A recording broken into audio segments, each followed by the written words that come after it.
Welcome to The Cap, where we are here to speak with college reps and other professionals in the field of college admissions to help answer all your questions and guide you through every step of the process.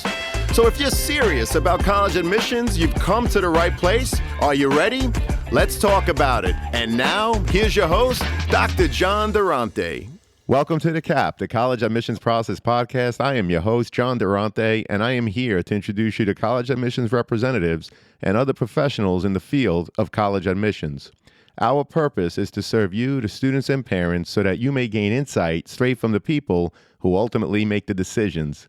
Regardless of whether you apply to a particular school being highlighted in a given episode, you should listen to all of them, as each guest will give you tremendous insight and advice on every aspect of the college admissions process, prompting you to come up with your own follow-up questions for when you visit campus or meet with a college admissions representative yourself.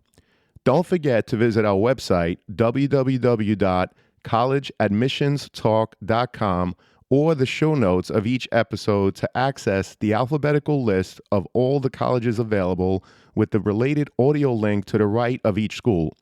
The alphabetical list provides you with on-demand access to all of the episodes so that you may listen whenever you wish. And if you want to receive links to episodes before they are released on the podcast, along with other related resources, please fill out the email opt-in form also available on our website and in the show notes of each episode. Lastly, please email me with any questions or comments at collegeadmissionstalk@gmail.com. So are you ready? Let's talk about it. Welcome to The Cap, the College Admissions Process Podcast. I am your host, John Durante, and it gives me great pleasure to introduce to you today Alex Hall, who's an admissions counselor at the University of Washington. Alex, so happy to have you here today. How are you? I'm doing very well. It's great to be here, John. Yeah, thank you for having me. It is our pleasure, and we're happy to have you. So what is it, Alex, that you could tell us about the University of Washington that sets it apart from other institutions? And what aspects of the university do you believe make it attractive to so many prospective students? Many people who are familiar just generally with education in the U.S., know your flagship public institutions. So you might be thinking of Michigan or Texas or I don't know, New York, like if you consider like Stony Brook the flagship or like Buffalo or, whatever it would be. Well, those and Binghamton, and ironically, I went to Stony Brook as an undergrad, so that's quite funny. That's great. Yeah, my mom went to Fredonia. Fantastic. Fantastic. Yeah, so I mean, one thing about UW is that, we are the biggest public university, and we're even the biggest university in Washington State. But even more than that, we really specialize in research. The numbers that I often tell students, and they're like 2021. I wasn't able to find more up-to-date numbers, but we are the public university with the third most research funding in the U.S. So UC San Francisco, which is a graduate-only program, and then University of Michigan is number 2, and then we're number 3. So nothing against University of Michigan, even though they beat us in football, but definitely lots of great institutions. But we really specialize in research. So I think for Washington students, if they want to come, this is the biggest university in the state for them, very prominent academics. But for out-of-state students as well, too, even among public universities, we really specialize in research, internships, extracurricular opportunities, all that kind of stuff. Well, we appreciate that. And I'm curious, because you mentioned the out-of-state students. What percentage would you say are from out-of-state? Do you have a general ballpark on that? I do, yeah. It changes from year to year. From the undergraduate population, this year about 75% of our students were in-state, and then the rest were either out-of-state domestic or international. About 15% were out-of-state domestic, and then the rest were international. So would that be like 10, 11% international, which 15% out-of-state domestic doesn't sound like a lot, but we also have 33,000 undergraduate students. So wow. There actually are quite a few. Yeah, definitely a nice size school. And, one thing that I want to mention is the fact that your students are really happy once they come there, because I read that your retention rate is an amazing 93%, which means the percentage of students after that freshman year that return is 93%. 70%, of course, is around the national average. So, Alex, what's the secret to keeping all of those students happy and wanting to come back? Yeah, I mean, I'm not sure if it's one secret. One thing that I think is contributing to a lot of that is that UW is really the nexus for a lot of like programs here that you can't get anywhere else, at least in the Pacific Northwest. So for instance, we have an extremely renowned atmospheric sciences program, but we also have a very renowned business program. We have a very renowned computer science program, aerospace engineering. So there's like disparate programs. And for most students as well, too, it actually can take a couple of years to get into the major. The nice news is that students are getting into their majors. They, are coming back year two, able to get into their majors at that time. So, and they have the materials and the resources to do that. But I think a lot of people, they do see the options that are available to them in their first year, like, oh, I want to come back for year two, especially since many of them actually aren't in their majors yet, too. We have a lot of that exploration that students can do. Well, those are definitely a lot of great programs, and we'll unpackage different things about them in terms of the application review process. And of course, I was curious about just that. Alex, could you walk us through the general process of how applications are reviewed at the University of Washington, including the key factors that you consider most important when evaluating your applicants? So we're a selective institution, meaning that we have more applicants than we can admit. Like many selective institutions, we will look at essays, we will look at activities, we will look at awards, we will definitely look at grades from 9th through 11th, and then your courses that you've taken all throughout high school. So if you're applying as a 12th grader, make sure to put those senior year courses on there. Unlike other selective institutions, that's pretty much it. We can talk about tests as well too later in the show, but those things that I just mentioned form the core of what we look at. So we're not looking at letters of recommendation. We're not looking at school profiles. We're not looking at, if you have family members who went to UW, or we don't do admission interviews or anything like that. So it's actually a relatively small number of factors that we're considering. But within that, for the grades and the courses, we want to see students who, of course, are doing very well in their classes. But even if you don't have a 4.0, we're looking especially hard at the rigor of the classes that you've taken in your junior and senior year, especially. Are you spreading out some of those classes in different subjects like English, math, social studies, science, world language is really important for us as well, too. And then for the non-academics, the essays, the activities, the awards, we are just really looking for evidence of unique perspectives, maturity, responsibilities that are above the norm. So we really encourage you to put anything down on there. You don't just have to put a school club. You can put a part-time job. You can put something super informal. But we're really kind of looking for evidence there. And our applications are due November 15th each year for fall, which means it's very early.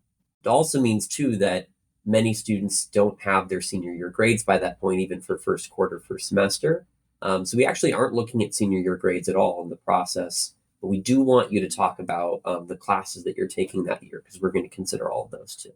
I know that was not necessarily a chronological It's fine. talking about Keep how going. we work, but does that work? It definitely works, and a follow-up to that, in terms of the senior year grades, I'm assuming that you want the students to explain the progression, right? The ramps that they Yeah. built over 4 years. And of course, you're not seeing the grades in senior year, but if you could just elaborate on that in terms of, if I want to apply to the University of Washington, what are some of the things that I should be pointing out in terms of Yeah, my course selections in senior year? absolutely. You are correct that progression of level is very important in our admission process. So if, for instance, like math, 9th grade, you're taking Algebra 1, 10th is Geometry, 11th is Algebra 2, 12th is Pre-Calculus. We're going to see that as a pretty normal progression of level. So even just reporting those courses on the application is great. However, if your school has maybe kind of an atypical progression, right? Maybe you have like integrated math 3, integrated math 4, or maybe you are in a physics class and optics is the like most advanced physics class. It can be helpful to mention some of those things in the additional information section of the application. We have that whether you do the Common App or whether you fill out our specific UW application. Just do one of those. But the additional information section is really helpful to understand what is the highest math. Are you taking the highest math course? Are you taking the highest English course that your school offers? If your school doesn't offer AP or IB courses, What do advanced courses look like at your school? We do not expect students to give all the information that a counselor would give in a school profile, and because we don't look at school profiles, but we just more want to understand, like, are you progressing in level? And if you feel like it's not 100% clear just from your grades in your classes, you can add that information in your application. Well, that's great, and I'm glad I asked it as a follow-up. And earlier you said that you receive more applications than you could admit, which is the Mhm. case in most colleges and Mhm. universities. Alex, do you have an idea in terms of what is your freshman class? What is the goal in terms of the number of students that you want in that freshman class?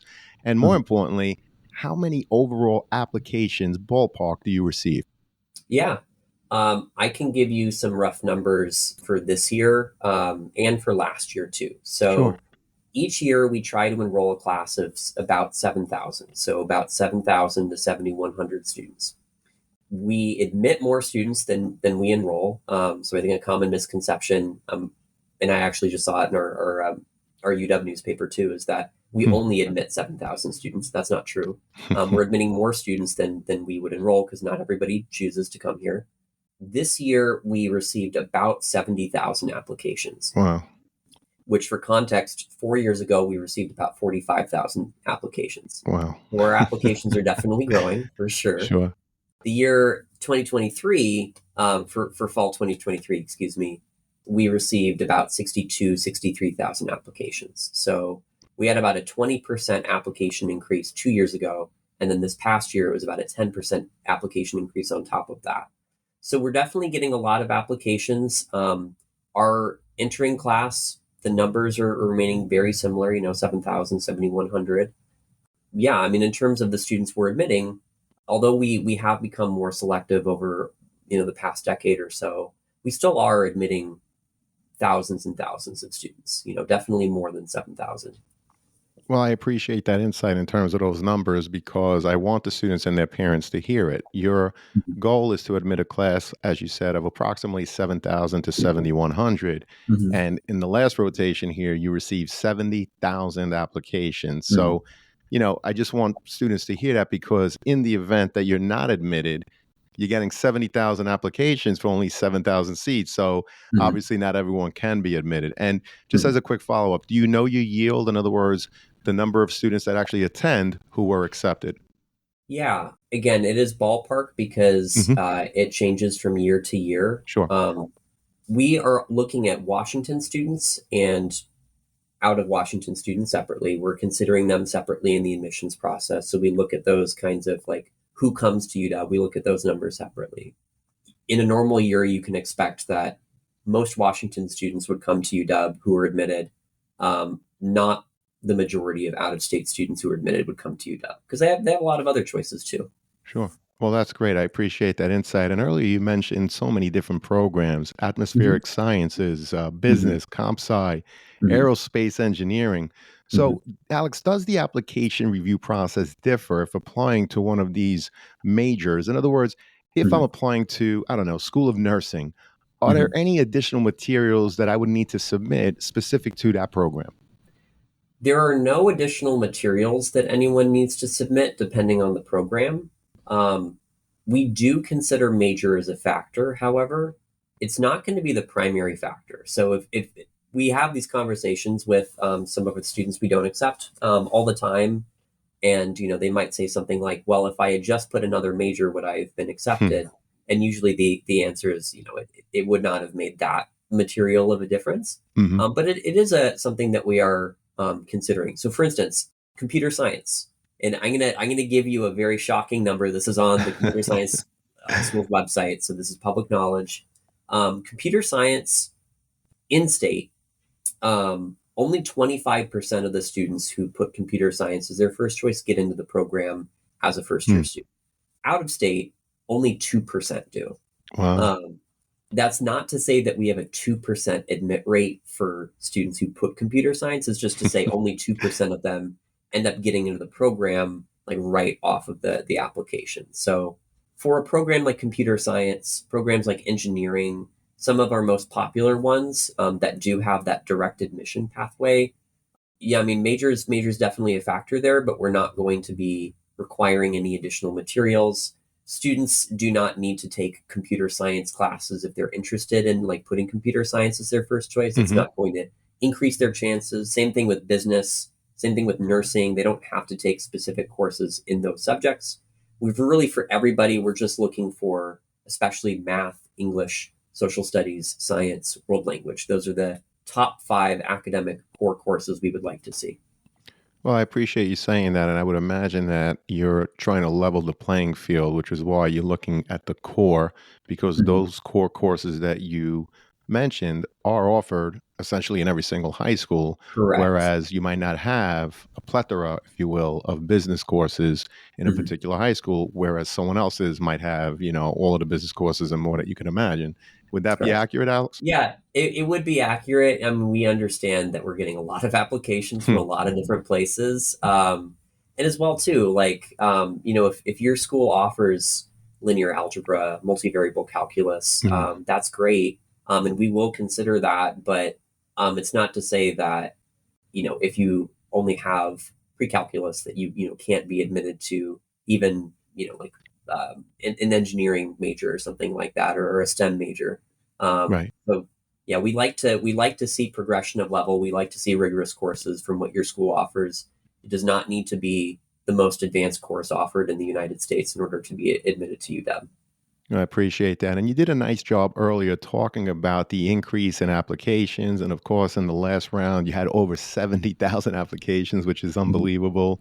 So, with an increase in those applications, how do you determine how many students to accept or even deny when you don't necessarily know, as we talked about earlier, how many of these applicants will actually attend? Mhm.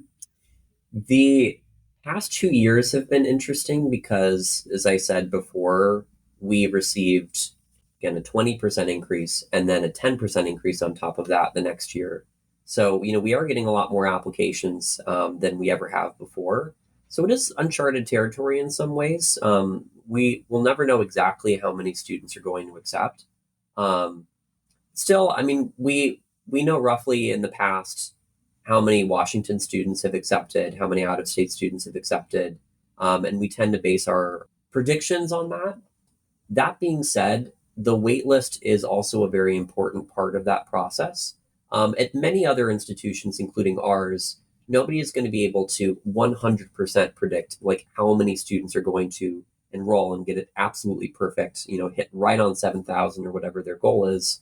So the wait list is there often so that students who are like really academically strong and are ready to enter UW, they're on the wait list in some cases, but they would still be really good fits for UW. And so if it turns out that we didn't admit as many people as we needed to make our goals for the class, then we can use the wait list for that. The wait list is not, I mean, even though if you get a wait list decision from UW, it Hmm. means you're a fantastic student, means you're a really good Hmm. student. That being said, being on the wait list does not necessarily mean that you will be admitted to UW. It means that you could be. For context, and I think just off the top of my head, about 2,700 students were admitted off the wait list last year, And and that then was admitted, you said, right? Admitted off the wait list. admitted off the wait list. Yeah. Right. The year before that, we admitted 8 students off the wait list. Wow. So it really changes from year to year. Yeah. That's So there's amazing. there's no like I have a 40% chance of being admitted off the wait list. There's nothing like that at UW because it really does change year to year. Right. Well, I really appreciate you sharing those numbers because, no one likes to go on the wait list. They either want to know, yes, I'm in, or it's not going to be. Earlier you talked about when you review, you're reviewing looking only at the major subjects, which I also think is very important for students applying to the University of Washington. So when reviewing applications, Alex, obviously the transcript is an important piece in terms of seeing how the potential student did academically while in high school. So, what are you looking for when reviewing an applicant's transcript, and how does it differ based on their intended major, if at all? Sure. So I said previously that we will look at ninth through 11th grade grades, and we're going to look at senior year coursework. So within that, as I've mentioned, we'll look at progression of level. We'll look at the courses that students are taking, how they're distributed. So, are you taking a math class every year? Are you taking a science class, social studies class, world language class, English class? It's important to know. In Washington, this is actually unique compared to other states. We have entrance requirements for all public Washington colleges. If you would like to search for these, you can just Google CADRs or CADRs, and then any Washington college, and you can find this information. Most people are going to have no problem meeting these because it's 4 years of English, 3 years of math, science, and social studies, and 2 years of world language. So when we're looking at the transcript, we'll look for those. Have you met those requirements by the end of your senior year? So you don't have to meet them by the time you apply, but you have to meet them by the time you graduate.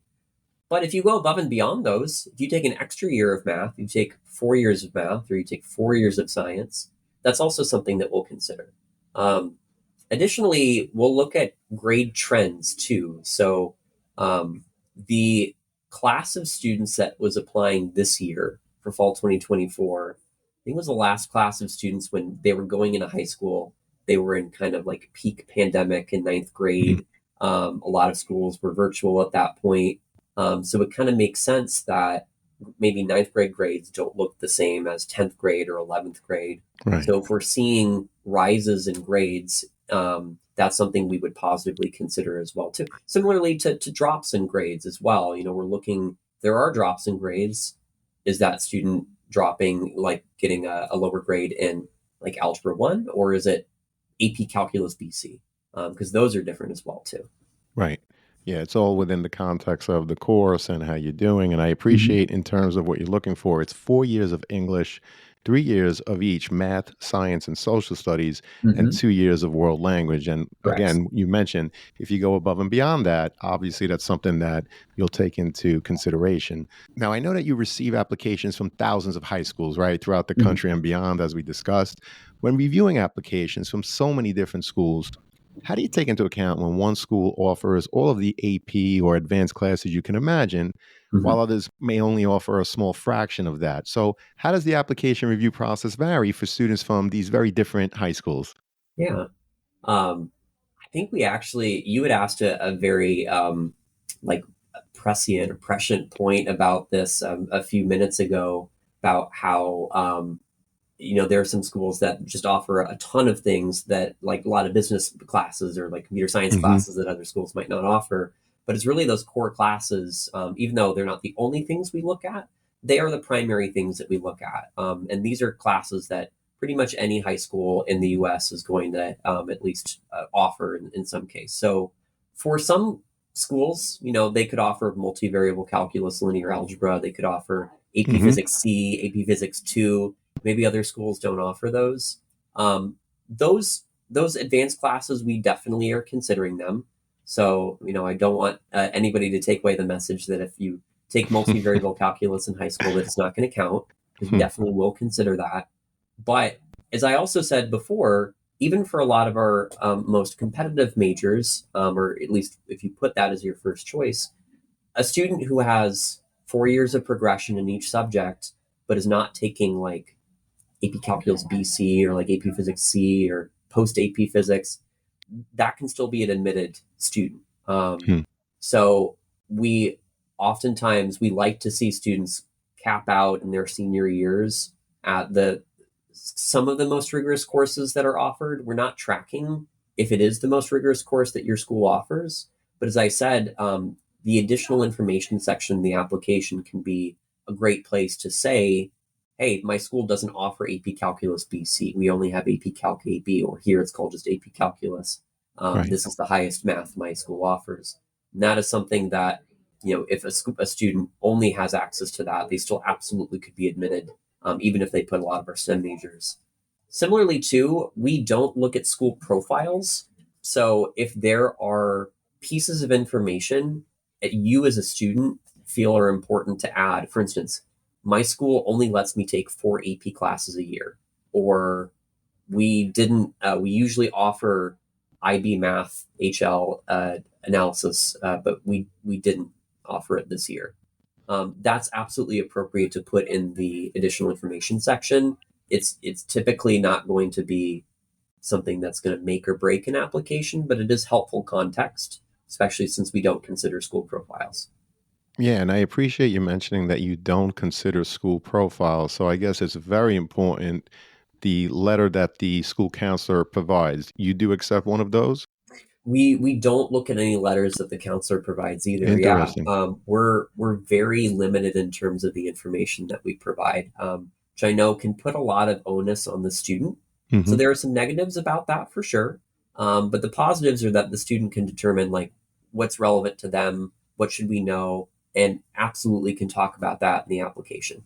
Well, I'm so glad that we're having this conversation because, Mm. yes, you have to take agency students, right? In Mhm. terms of this marketing package, you want to make sure that you present the most comprehensive picture, not only of yourself, everything that you've done in the classroom and in terms of your activities, but also, as Alex said many times throughout the podcast episode here, if you need to explain certain contexts, for example, there's a limit in terms of how many advanced placement courses that you can take, you definitely want to indicate that in your application, which is, of course, very important.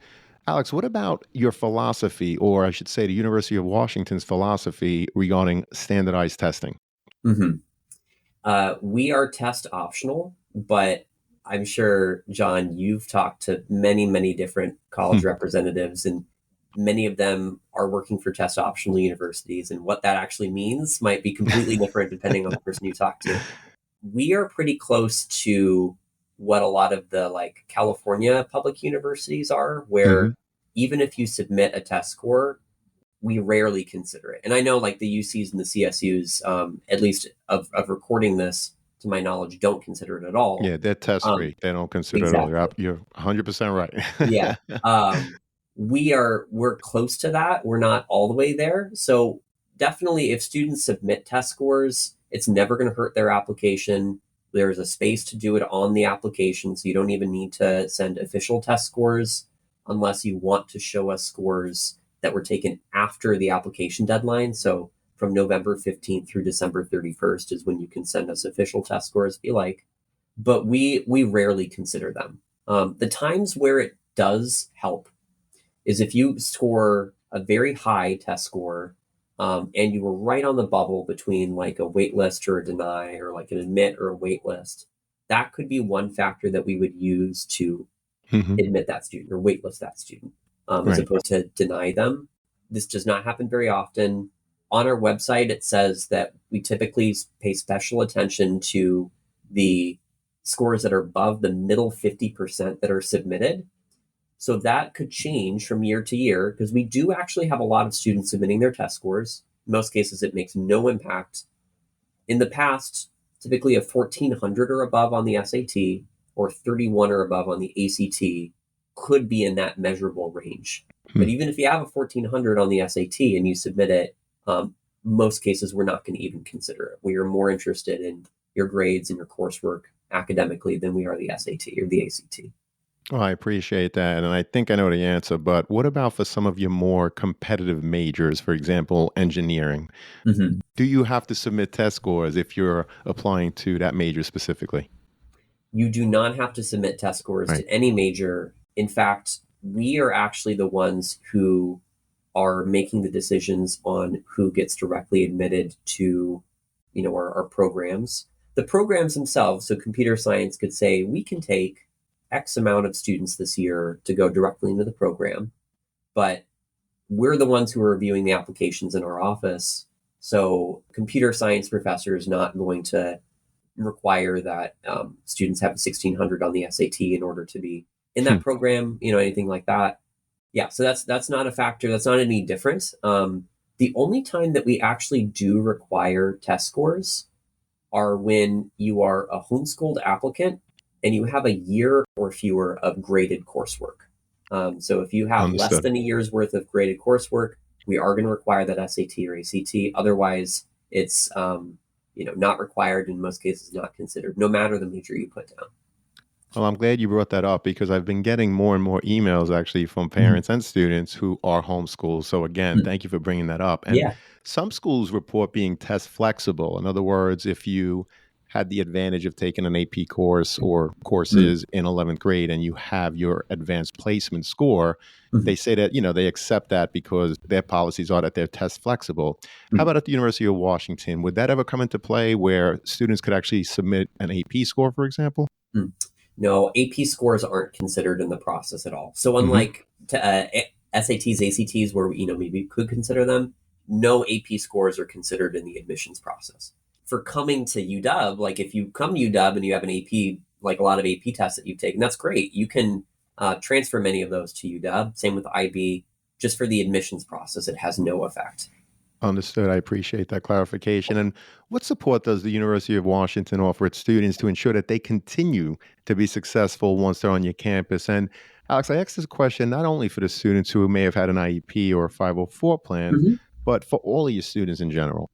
Yeah, I think that's a really key point to make, that these resources are for all students.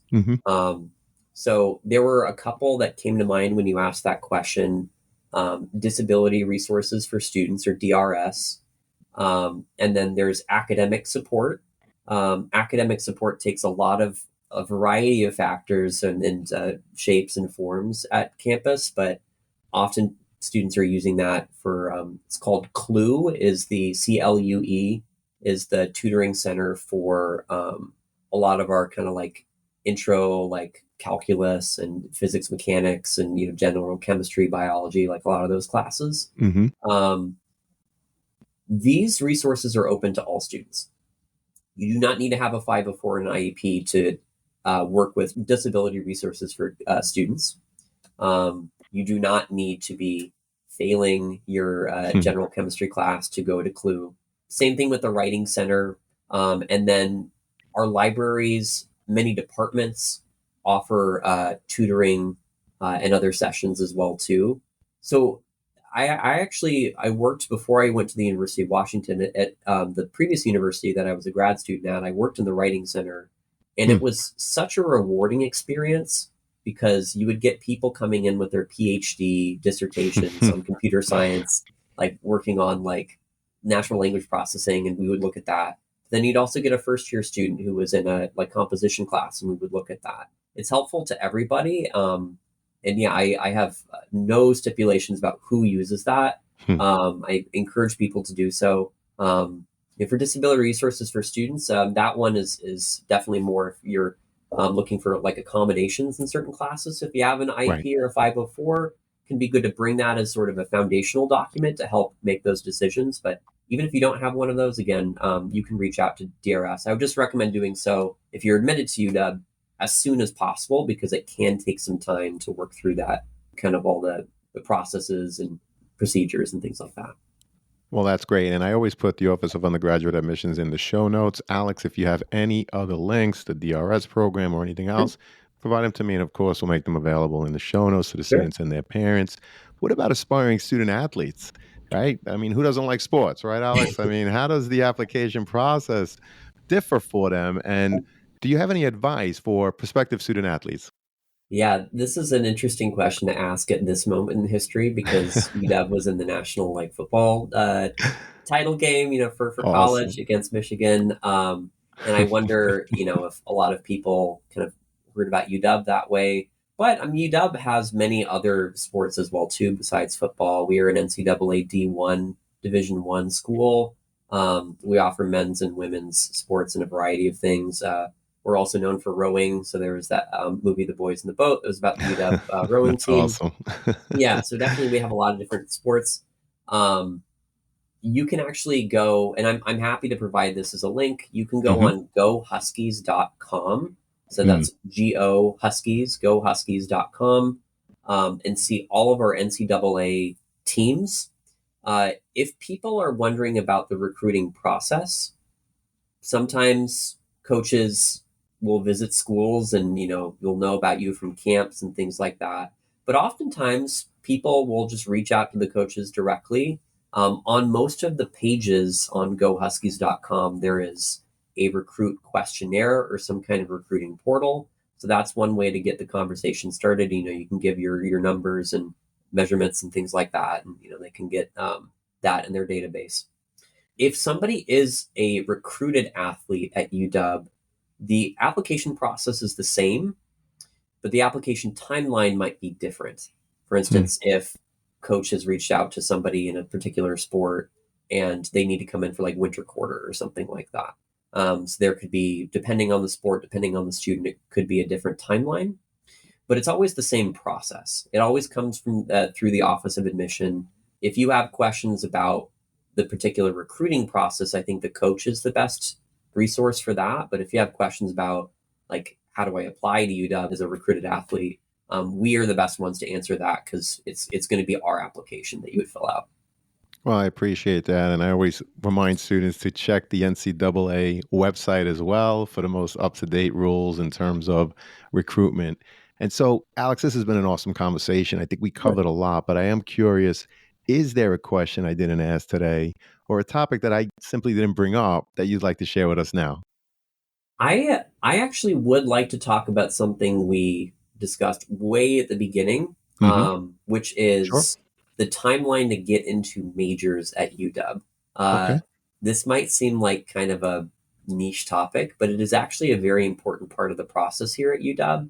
And if you're considering University of Washington, it is something to keep in mind. Um, that 93% retention rate is fantastic because we have a lot of people coming back for their second year. And in fact, that is kind of the process at UW is people can take a quarter to figure out the major they want to go into and go right in. People can take a year to do that. By the end of your second year, that's when we would require you to be in a major. But unlike many universities across the country, most students don't actually enter with a major. The reason why I wanted to bring this up now is because a lot of the students that we're admitting, they are fantastic students. They're taking so many great classes. Their essays are so wonderful and wonderful activities. Have won a lot of awards. Are very active in their community. They're the perfect applicant for many schools, not just us. And they put neuroscience as their first choice and they get their admission letter and it says pre-sciences and they're like, oh no, Mm. I'm never going to get into my program. Actually, neuroscience is probably a bad example because it's a small program. It's not as competitive as some of our programs at UW, but maybe even a better example would be like biology. Biology is our largest program at UW. It has the most seats. Um, but everybody who puts biology down on the application as of this taping is, if they're admitted, they're going to be pre-sciences. That's the thing that they see on their application, their admittance letter. That's not a bad thing. It's how UW is structured. Um, People typically will come to UW and then apply into, or even just waltz right into their major, declare their major by the end of their second year. So it's a university that really rewards and values exploration because somebody thinks biology because they might not have a lot of exposure to other majors, but we also offer microbiology, we offer bioengineering, we offer medical laboratory sciences, public Hmm. health, environmental public health. So there's a lot of things like, yeah, you might not know a lot of these majors and so you think biology, but just know that you can get into biology or many of our other majors. There is a process to do that. It's just not immediate. I think for most majors, don't be crestfallen if you get pre-sciences or pre-arts, pre-humanities. In many cases, that's the only thing that you can get because it's by design, and most students are going to get into those majors anyway. I'd say that the two to watch out for, though, would be computer science and then any of our engineering majors. Those programs, the majority of them do direct admission. If you don't get into computer science right away or you don't get into engineering right away, it is still possible to do that. It's just not as likely as some of our other majors. So I would recommend if you're really interested in computer science, computer engineering, really interested in any of our other engineering ones, put that as your first choice. That's going to give you a chance to get in directly. And then if you don't, you can make that choice when you're reviewing all of your other admission offers.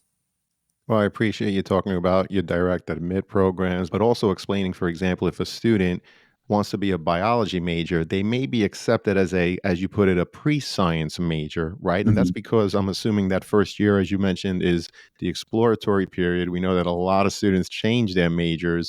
So it's Mhm. giving them, I guess, is it 1 year to really explore and then really get into the major? Biology is a really good example of one that takes about 1 year. Hmm. If you have not completed any collegiate classes at all, it's going to take about, because we're on the quarter system, so it would take about three Hmm. quarters to meet the requirements to get into that. But you're not like extending the amount of time that you would be in school. It just means that you would get into your major maybe by the end of your first year, maybe by the end of your second year, but you would still graduate in 4 years if that's your timeline. Understood. And you mentioned the quarter system. So for someone that might not know, could you just Mhm. elaborate a little bit in Yeah, terms of exactly what that is? absolutely. We do 3 quarters per year here, per academic year.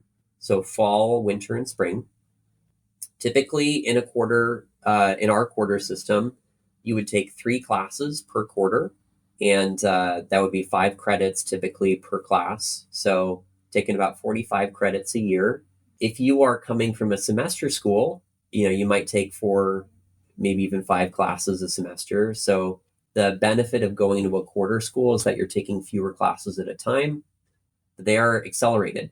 So a Hmm. Calculus 1 course on the quarter system lasts 10 weeks, Hmm. whereas at a semester school, it might last 14, 15 weeks. Right. Um, so yeah, it's really great for people who want that accelerated kind of timeline in their courses, but also don't want to be taking as many.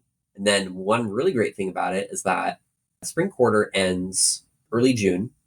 The next fall quarter doesn't actually pick up until late September. So Hmm. if you don't do any summer quarter classes, which is not mandatory, you have your vacation from early June to late September, which is great. Yeah, it's great. That is great, without a doubt. And another thing that's been great is this conversation, Alex. I am so happy to have you. Unfortunately, it does lead us to that last question, which Yeah, is what are your top 3 pieces of advice that you would provide a student and their parents getting ready for the college admissions process? sure.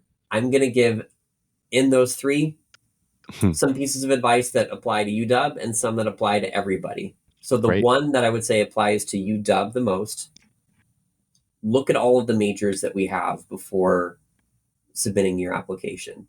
As we've talked about on this podcast, the choice of your major is not going to have a big impact or any impact on your application, but it can let you know what is my life probably going to look like. If I Hmm. want to do microbiology versus biology, you can switch majors at any time, so it's not like you're locked into a major. But I think knowing before you apply makes such a difference in terms of your like understanding and enjoyment of the application process. So I'd say that's number one, and I'm happy to drop a link of our majors That would be uh, great. with you as well too.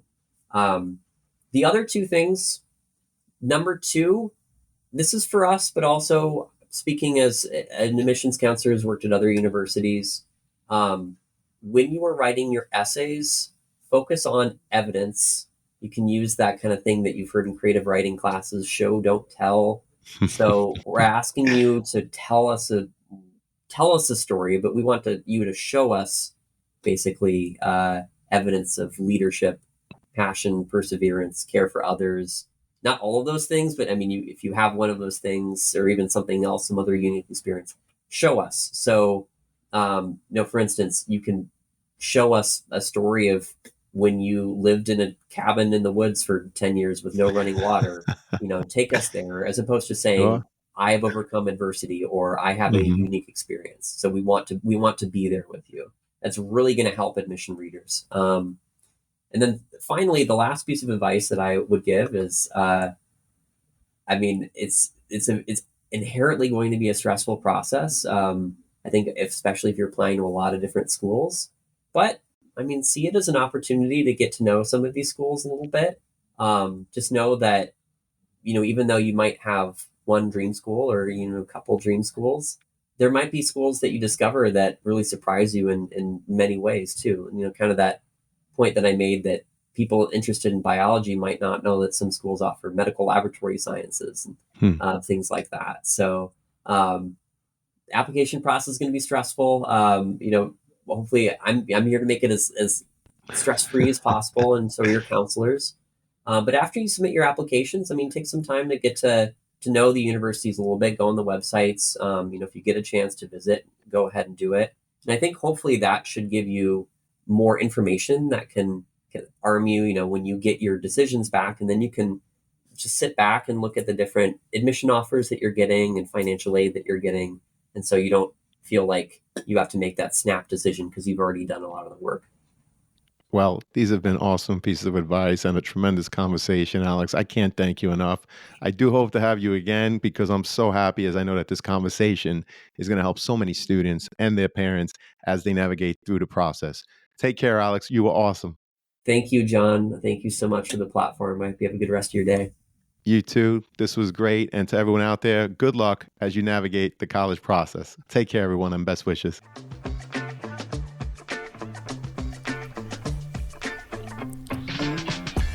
Thank you for joining us on this episode of The CAP, the College Admissions Process Podcast. We hope you enjoyed the show. If you did, please don't forget to tell a friend and follow us on Facebook, Instagram, Twitter, and wherever you listen to your podcasts. I am your host, John Durante, and I look forward to seeing you on the next episode of The CAP.